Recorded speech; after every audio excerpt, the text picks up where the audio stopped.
This is the Breakfast Leadership Podcast. Boundaries or burnout, you make the choice. Here's your host, Michael Levitt.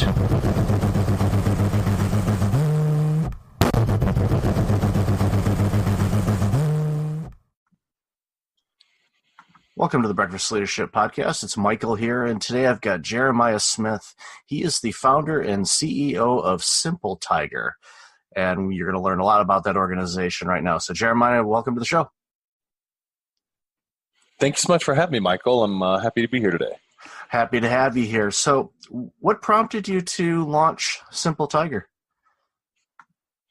Good question. So SimpleTiger is a marketing agency, and I had previously worked at another marketing agency, actually a couple of them, and I saw, kind of firsthand how they ought to be run and what they can do, what teams of people can do working together in a marketing context and everything, and really got a great understanding for it. All the while, I'd previously been a marketing consultant and was doing some of that on the side. But I think at some point, the kind of bustling entrepreneur within me was just kind of breaking to get free, and I had to create something that was uniquely my own. So at some point, I just decided I needed to create my own agency, I needed to create my own rules and my own system for operating. And thus SimpleTiger was born. A lot of entrepreneurs, launching their business, they've got great products and services out there, and they're having a difficult time just getting an audience to see it, because social media, doesn't matter how many followers you have, it's difficult for someone to see what you have going on unless they're looking for it and they happen to find it. So I know your firm does a ton of work in the SEO space. So tell us a little bit about some ideas for people on how they can get towards the top of a Google search and really get noticed in this vast sea of information that we call the internet. Yeah, absolutely. So search engine optimization was something that I discovered by accident when I was first building websites for clients. And when I discovered it, I think what was most compelling to me about it was the obvious nature of what it does. But it didn't come to me first as an industry or a marketing methodology. It came to me first as when I'm looking for something, I go to a search engine and I search for it, and whatever comes up first is something that gets most of my attention. And when I started thinking about that and thinking about, the sites that I built for clients in the past and how, why don't I just, what if I got my client to show up well in Google for keywords related to their business? What would that do for their business? When I started thinking about it through that lens, I had this kind of lightning bolt hit me, and I was like, oh my God, that's got to be like the best way to get new business. That's got to be the best way to get customers, because these are people actively searching for what you do, and they're ready to buy. A lot of them are ready to buy, or they're ready to start a relationship. They're ready to research or get more info or something. And they're doing it for free. They're doing it through a methodology that's very kind of clean. Search is something that's pretty clean. You're able to kind of do the research on your own, and then when you're ready, you just go ahead and make the contact.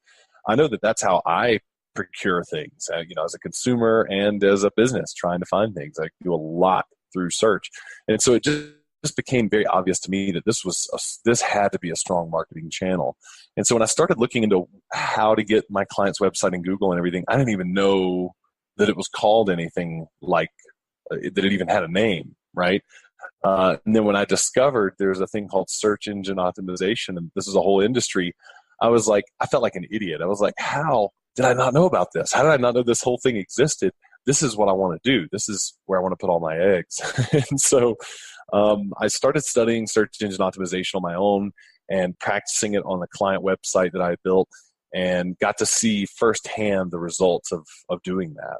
And I was so excited by every day seeing a little movement in the rankings and little growth in traffic and a new phone call from somebody who found us on Google, that I was like, this is such a real world thing, but there's not like an ad component behind it or anything. There's just the organic nature of doing whatever you figure out is effective in SEO and doing it well.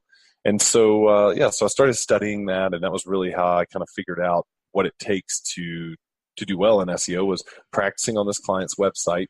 And then over time, that evolved into me deciding that this is the industry I want to be in for sure. This is what I want to do for a living, and started doing consulting around it, and then evolved that into actually a job role at an agency, a big ad agency that was hiring for an SEO person. And I was like, all right, here's what I really need to do. I need to go step into a place where they've already got a business around the service offering for multiple clients. So I went from working on the client side, we call it marketing speak, we call it the client side of the agency side. So I went from working on the client side to working on the agency side, where you're serving multiple different clients. And that was really where I got to spread my wings and get to know SEO a lot more from a more objective point of view. So I think, I kind of gave you a lot of history and backstory there, all to just kind of sum up how I stumbled across all this. But I think the heart of your question was, so how do people get their site to rank well in Google ultimately? It's crazy because that's evolved so much since that history I just gave you into really what it is right now, which is, back then we were dealing with a machine and a system that was pretty dumb, so to speak. It followed a certain set of rules, and that was about it. Over time, those rules have evolved and gotten more nuanced, and there have become new metrics and new layers to those rules. And now what we're actually dealing with is an artificially intelligent search engine that is making up its own rules as it goes along. And so it's significantly harder to deduce and detect what is going to get the best benefit from search in regards to doing SEO now than what it was years ago. So if you're listening to this right now and you have some preconceived notion about what SEO is, even if it's fairly right, I want you to do your best to just kind of set aside anything that you may know about SEO right now, and almost kind of, if I could, Men in Black, just like flash the little red thing in your face and make you forget everything real quick. And let's start over with a whole new schematic of what SEO is. For a long time, I've kind of looked at SEO as a culmination of three major categories of things: technical, content, and offsite.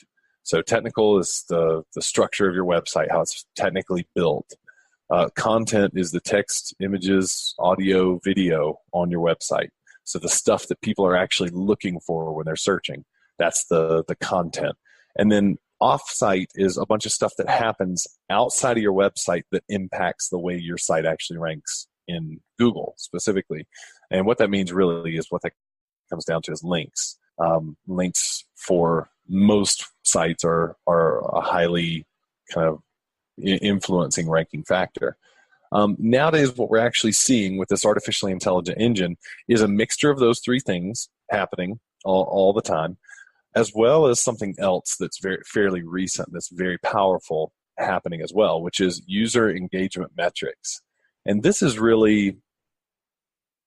harder to look at as a simple black and white figure and be able to flip a switch around. With technical stuff, it's pretty black and white. Does the site load, or does it have a 404 error? If it's a 404 error, it's broken, 100% wrong. If it loads, then it's working. So it's very black and white, right? But when you mix that with content and links, and then you start looking at it through a user engagement perspective, things become very, very gray, and it's very difficult to figure out what's the best, what's the best step. So what we mean in user engagement is Google is trying to serve up results that ultimately match the searcher's intent very well. So when you search a keyword in Google, they want to show you a result that's perfectly relevant to that keyword and answers what you're asking in that keyword. So what they do is they use user engagement metrics to determine how relevant the result is to your intent, what you meant by your search. And the way they do that is, if you perform this keyword search in Google, you click that first listing, and then you scroll down the page a little bit, and you're looking at the page of content, and maybe you click a couple of links, and maybe you play a video or two, maybe you click over to another page and you scroll a little bit more. You're really getting engaged with that domain, with that website. And Google's watching that. because they referred you over to this site and they're watching how you're actually interacting with the site using all kinds of encrypted search cookies and things like that they're monitoring on the back end. So by watching that, they're able to determine, are you engaging with this domain and with this content or not? And if you are engaging with it, then that means that this content must be relevant to the search term you just used. So therefore, this domain wins and it gets to rank better and better and better. And that's constantly happening. And Google, I actually believe, is randomly testing things too and throwing other results up there just to see what kind of user engagement it gets and see what sticks. But ultimately, in a I guess a pretty long way of explaining it, and in a nutshell, that's pretty much how SEO works nowadays.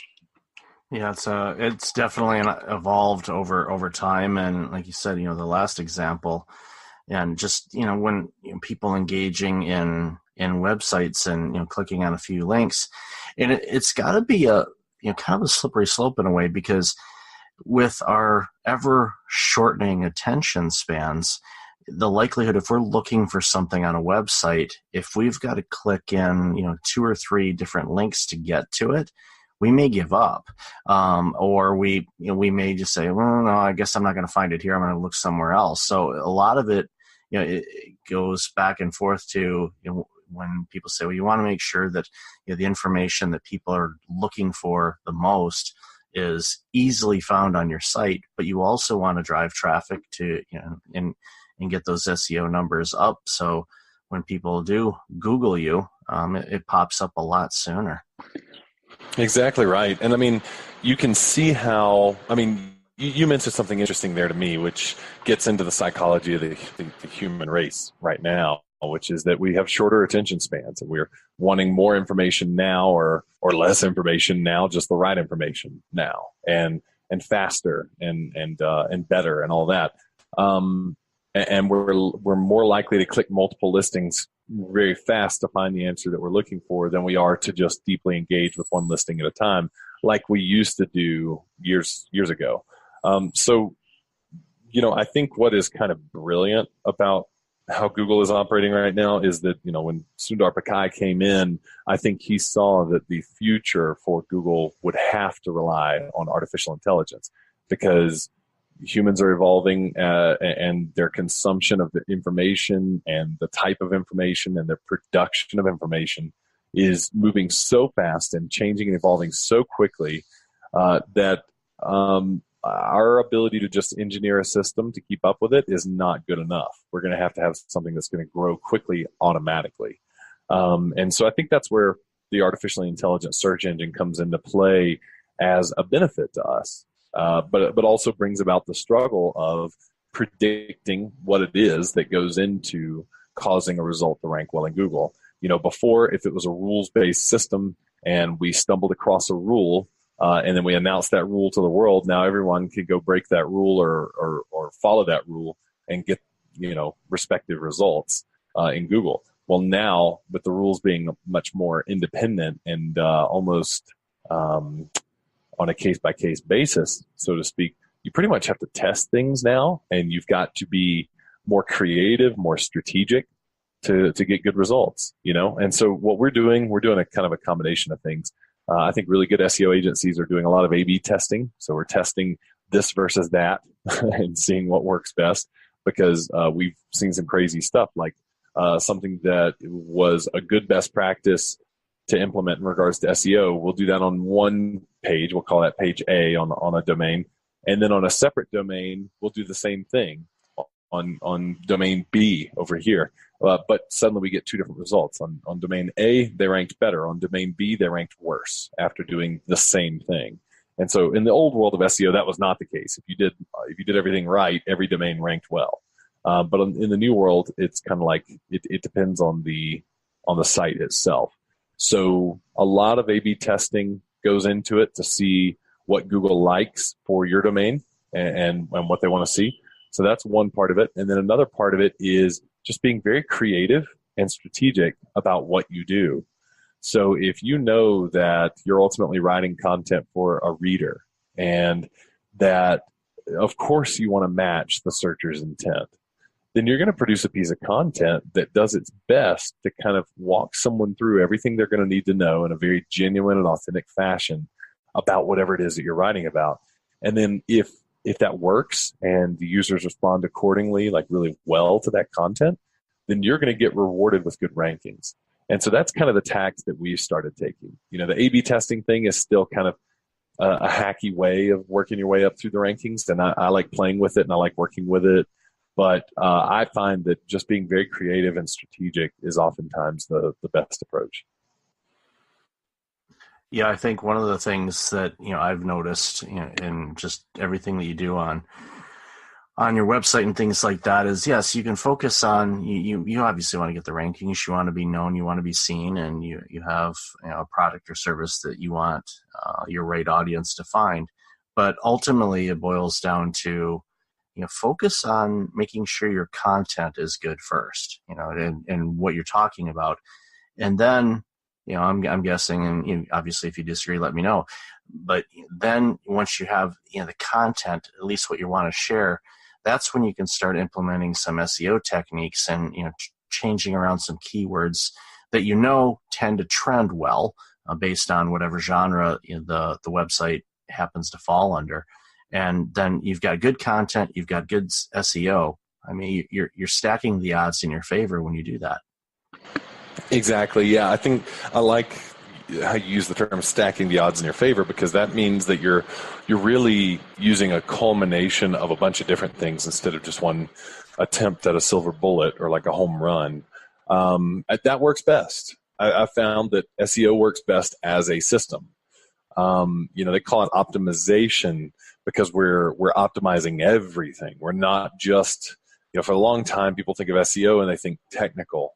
That must mean that you go into the technical side of search and you fix your website so it follows all the technical rules. And a lot of companies out there sell SEO, and I do air quotes when I say it because they're saying SEO, but really all they're doing is technical, which is the first third of what I see SEO being made up of. And of course you do need to have good technical on your site. Your site needs to be well formatted and structured and all that kind of stuff from a technical perspective. But that's just the foundation. That just gets you to a concrete slab to build your house on. It's not comfortable to actually sleep on or anything. It's not a house. You know what I mean? You haven't finished. And so there's a lot more to it than technical. That optimization gets into content and how the content's laid out and a mixture of content or even the right content. Some keywords want to see a video. Other keywords want to see a podcast, and other keywords want to see a blog article, while entirely different keywords want to see a local listing, like pizza delivery or something like that. So you've got to think about what all that entails, what all that means. And a good idea, if you really want to start doing SEO well yourself, and you're listening to this, and you're like, all right, I want to do some good SEO on my own website. I want to play with it, myself before hiring a consultant or an agency or anyone to do it for me. A good thing to do would be grab a few keywords that you think are relevant to your business, go search them in Google, and just see what comes up. I'd recommend using like an incognito tab or some kind of encrypted private search tab or something so that you're not accidentally influencing the results with your own, being logged in or whatever. But do that search and then just see what comes up first, second, third, fourth, fifth in Google. And really, I don't mean just like look at the results. I mean, click on the result and read the entire result. Look at all the content on the page and think to yourself, step back and think to yourself, how well did that really answer what I'm searching for? And can I do better? If you can do better, take what they've done and then do better. Add more content to it if you need to. Explain it better or summarize it better. But structure it better. And by doing that, you're going to create content that I think could potentially rank better. There's this guy named Brian Dean, who's really big in SEO, and he's one of kind of my mentors. I don't think he knows me at all, but I watch him from a distance, and I love the content he puts out. He released something recently called his Skyscraper 3.0 technique, and I love it. The whole idea is basically do what I just said. Do a search for your target keyword, look at the top 3 to 5 results, see what they say, and then see if you can do better with what you say. And basically just write a better piece of content, produce a better piece of content. And he was able to take a very competitive keyword and outrank every listing and rank number one for that keyword without any link building or anything else, just by creating a piece of content that really did a good job of answering his searcher's intent. So I can't speak highly enough of that. No, that's a great resource, and I'll dig that up and put that in the show notes as well with the stuff about yours. Before I let you go, I got one other question to ask you, and you mentioned podcast, and as we all know, many of us have voice operated things in our homes, whether it's Alexa or Google Home, or for those of us that have iBinkies, we use Siri and all of those other things. Yeah, that's my nickname for my iPhone, is my iBinky. My brother actually coined the phrase. He said, "Are you going to put down your iBinky?" And I'm like, I love it. Yeah, so brotherly love comes through once again. But this is an evolving technology, and it'd be interesting to see how things are going to be ranked on that through search, which is we're using voice. So we've got AI, we've got robots, we've got all of these things. It's interesting to see your perspective of what you think the world's going to look like when it comes to an SEO type of thing, but in the voice arena. Mm-hmm, yeah. So the voice arena is fun. It's a fun topic. It's kind of a buzz topic or hot topic right now because of the obvious nature that you just brought up. There are, three major device categories that are really serious about the voice search right now, and each, I think, with their own individual motives. Google, their stated is that they want to organize the world's information and make it publicly accessible. So that's their whole thing, and then they're going to wrap advertising around that as their monetization strategy. Amazon, it wants to own transactional search. So if you come to a search engine with the idea in mind of something you want to purchase or pay for, Amazon wants to be there to snap, a little percentage of that. And so that's where Amazon's voice search comes into play. I think for Apple, it really comes down to they want you to buy deeper into their ecosystem of products and have stronger customer loyalty to their product. And I think that's where Apple's service comes in. I personally, at the moment, feel like Apple's service is the weakest. I feel like Amazon's is probably the strongest when it comes to product search and things like that. The voice search capability is interesting, and I think a lot of the automation capabilities of Alexa is probably the best right now, but that's probably very preferential. However, information-wise and looking at just raw data, Google is clearly the winner in search. So let's just talk about Google voice search for a moment and what that means in regards to SEO. I think that we have to keep in mind, why would somebody use their voice to do a search, right? So there are a lot of instances where people are doing searches all day long, and I would like to have this category of voice search and the opposing category of not voice search. And so not voice search is really just going to be typing it in, whether that's on your phone or your laptop or your desktop or iPad or whatever. The reason you're going to do a voice search usually in Google, I don't think is so much because you're doing some kind of deep B2B research, or you're looking for a really good marketing agency or really good advice on how to set up a P&L report for your small business or something like that. Most likely it's going to have a lot more to do with, I think more informational questions where people are talking to each other, and they may say something along the lines of like, who won the 1997 NBA championship or something like that, or what time do you think Walgreens closes, or what do you think the weather's going to be like when we go to Florida next week? Like those are the kinds of questions that I think are much more probably common. Because that lends itself really well to voice search. And I think Google does a great job of answering those kind of queries with voice by giving you the single word response. Now, part of what we have to keep in mind about voice search is I mentioned the commercial interest that each one of these companies has in their own methodology of voice search earlier, but we have to think about what is their actual commercial purpose in each one of these areas. If Google's is to wrap everything in advertising, and that's 98, 99% of that several $100 billion market cap that you see is just because of their advertising, then how is asking Google what the weather is like tomorrow going to benefit Google? Well, they're probably not going to show a bunch of ads because it's a voice search. So they're going to have to say something. And if they have to say something, is that going to sound like spam to you and me? And we're going to shut it out, just like we tune out commercials on the radio, or we stream everything through Netflix so we don't have to see ads, things like that. Or is it going to be something where they're just not going to run ads around searches like, what is the square root of 64? Because there's no commercial interest there. Instead, they're just going to offer you a really good experience and kind of do what Apple's doing and cause you to buy deeper into the Google ecosystem of data ultimately. And by trusting Google more, then potentially they might have a good opportunity to show you some ads later on in some other area. So I really think that that's what we have to think about when we're talking about voice search. And I know I didn't answer much in the way of like how we can do SEO for voice search, but hopefully that gives you a good idea of kind of where it's going in regards to how people are using it and why you need to be concerned about it. Oh, no, it was a great response to it, and definitely enlightened me and the audience as well on it, because it's still new and people are getting used to it, and it's going to be interesting to see as they get their heads wrapped around it. And I agree with you. Those bodies that control the search mechanisms, Amazon's and Apple and everybody else, they have a monetization goal with that, and it will be interesting to see how they are able to monetize it going forward. So awesome stuff, Jeremiah. So where can people find out more about you? Oh, thank you. Yeah. Actually, our site, SimpleTiger.com.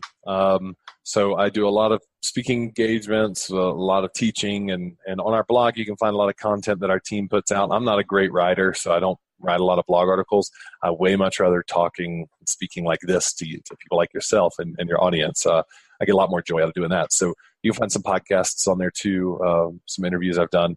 But yeah, just go to SimpleTiger.com. We've got a little gift down there. It's a guerrilla kind of methodology for keyword research PDF there that people can download and kind of learn how we think keyword research ought to go. And I think that might help steer your audience down the right path of getting some good quality keywords under their belt to focus on for their own SEO efforts. So hopefully that provides some value. Oh, definitely. And thank you so much for that. And audience, I'll have all that information in the show notes.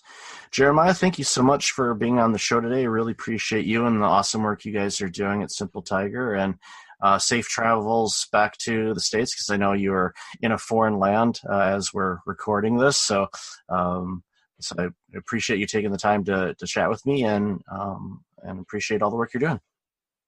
Thank you so much, Michael. Happy to be here today, and thanks for having me. I really appreciate it. Appreciate you and everything you're doing. Until next time, everybody, be well. Hey, it's Michael again. Thank you for listening to the podcast. I really appreciate it. If you're like many people, you're dealing with some significant stress and possibly approaching burnout. I know how you feel. In 2009, my burnout led to a year of worst-case scenarios. I do not want that to happen to you. If you go to breakfastleadership.com, you can register for a free webinar on burnout prevention, as well as get a free checklist to have successful mornings. Start off each day the right way. Again, that's at breakfastleadership.com. Also, since you are a loyal podcast listener, I'm asking you to like, rate, and review my podcast on iTunes. I look at all the reviews and appreciate your comments, and it helps other potential listeners discover the content I have on the show. I appreciate you, and thanks again for listening.